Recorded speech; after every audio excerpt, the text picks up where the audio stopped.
Double लघुचाप प्रबल छेचिब दर्शक बंधु मु स्वागत आपको प्रधान न्यूज ओडिशार नुआ खबर को। दर्शक बंधु ये खबर एक गुरुत्वपूर्ण खबर अटे या शेष जाए देखिए सह वीडियो को लाइक करूँ चैनल को प्रथम थर सब्सक्राइब करूँ या सेयार निश्चित भाव करूँ। चलतु जाना संपूर्ण सत्य अपडेट पछक पछ लघुचाप यह सब जिले में प्रबल अति प्रबल वर्षा ओडिशा को जारी है वार्निंग।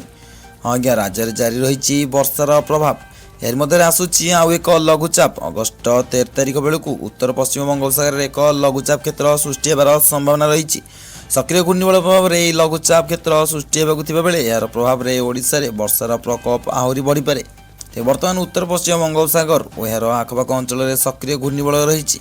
घूर्णिबल आहरी घनीभूत होगा समुद्र पतन ठार प्राय 7.6 किलोमीटर उच्चता पर्यंत व्यापी। यह प्रभाव में आज लघुचाप क्षेत्र सृष्टि होबार आकलन कर आसना 24 घंटा समग्र ओडिशा को येलो वार्निंग जारी कर 5टी जिला को बाद देले अन्य समस्त जिले में प्रबल अति प्रबल वर्षा नहीं सतर्क सूचना दी जाइए। लघुचाप प्रभाव में राज्य में वर्षार परिमाण आहरी बढ़ी पारे। तेज ये समय गणमाध्यम चलता मिथ्या प्रचार ठार दूरी रही आपने सठिक न्यूज चैनल बाछंतु एवं यही चैनल को निश्चित भाव में सब्सक्राइब करूँ। आम देखा अन्य एक न्यूज अपडेट सहित समस्त सत्य अपडेट सहित जोड़ी रही चैनल को सब्सक्राइब कर रखुँ।